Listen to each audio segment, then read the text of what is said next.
Sophie Hardy and the Internet Implant by M.R. Dale. Narrated by Leona Hall. Chapter 25, Father and Son.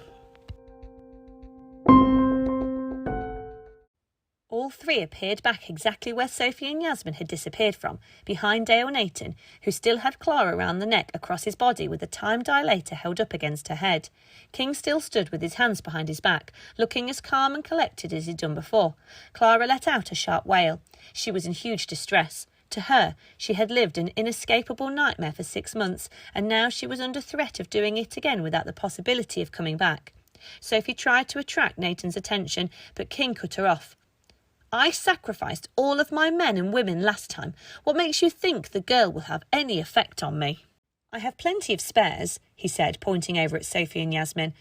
Nathan seemed to shuffle and look around, but not behind. He was getting desperate. Sophie had noticed that King was never going to change his mind, and now it was beginning to dawn on Nathan as well. Why? Why can't you have faith in humanity and let them see what we do? Why must it be kept a secret from them, you and your ego? Nathan was clutching at straws. Don't try and make everyone else think that you want the best thing for humanity. This was all about greed, and it always was. You wanted to be hero-worshipped, and you brainwashed all the others into thinking the same thing. Everything worked out before you meddled, and everything will work out again. King was being ruthless in his comments. He caught sight of Reuben stood behind his dad. "Oh yes, your son," King started again.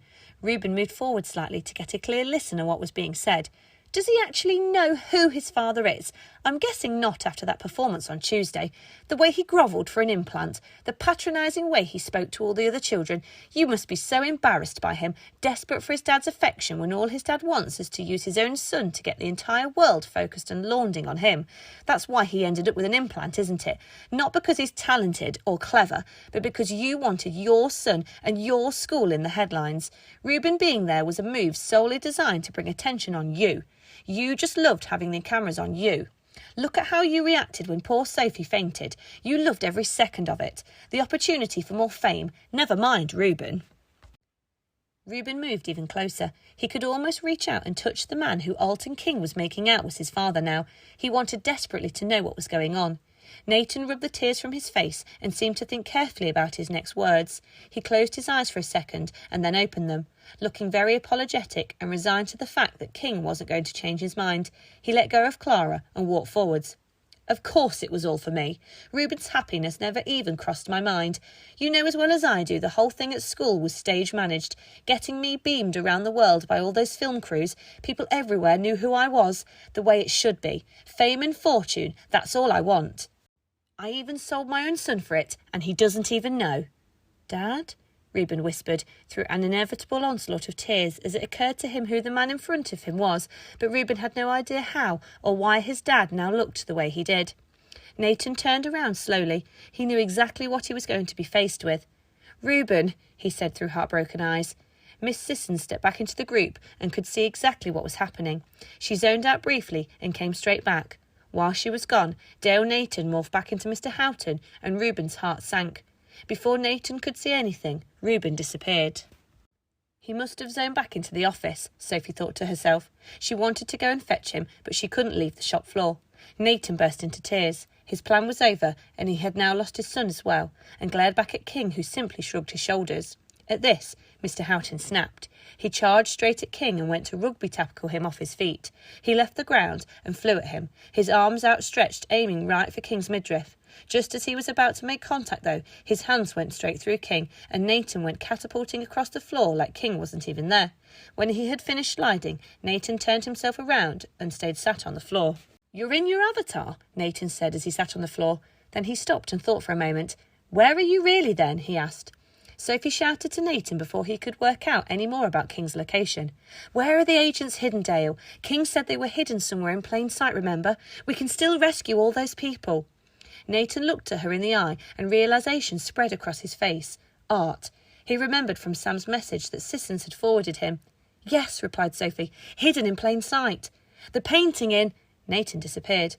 Sophie turned to Yasmin, Clara and Miss Sissons. "Where did he go?" Sophie screamed at computer-generated King. King just smiled. "Where he needs to be," King replied, as he promptly disappeared as well. A red dot appeared in the corner of Sophie's eye. She clicked on it. The message read, "The four of you." It was never my intention for it to come to this. I have put up a temporary force field around the shop floor to prevent you from returning to school for a few minutes. After that time, you will see that Mr. Nathan and I are gone. Look after my agency. It is in the best hands with the four of you. I will deactivate my implant, so please do not try to contact me. I won't get the message. Good luck. You children are the future. Yours, Alton King. In Mr. Houghton's office back at school, a thin, grey-haired man had attached a white ball to the side of Mr. Houghton's head. Mr. Houghton remained in a zoned-out state while the frail old man effortlessly picked him up and carried him out of the room. Walking down an empty corridor, because all the children were still just arriving at school on the playground, King walked through reception, out of the front door and towards his car, which he had parked right next to the main door.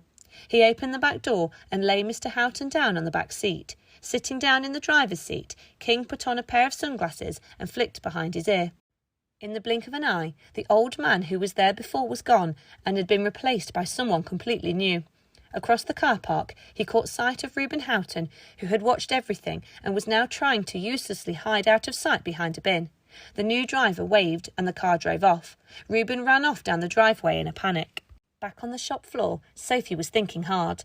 Yasmin was consoling Clara, who was still upset, so Miss Sissons went over and put her hand on Sophie's shoulder. "All right, Soph?" she asked. "Think so.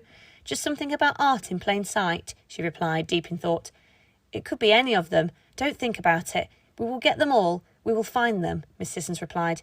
Sophie was thinking about when she'd arrived at reception area with Clara. That painting of the tall building that looked like Stratus had really caught her eye that day, and she remembered the figures in it.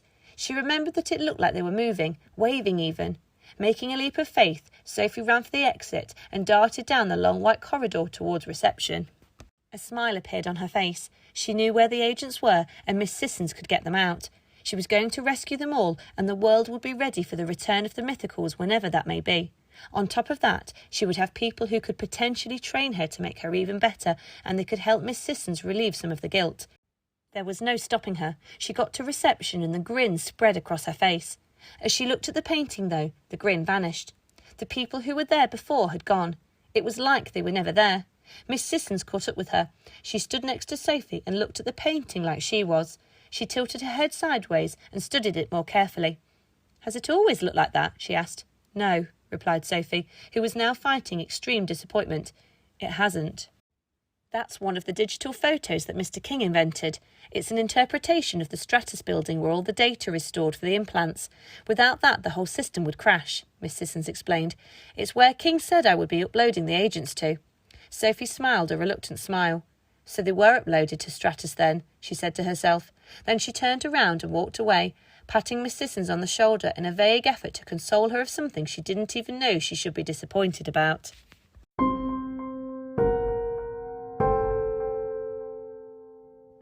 The Sophie Hardy saga was written and produced by Emma Dale and narrated and produced by Leona Hall.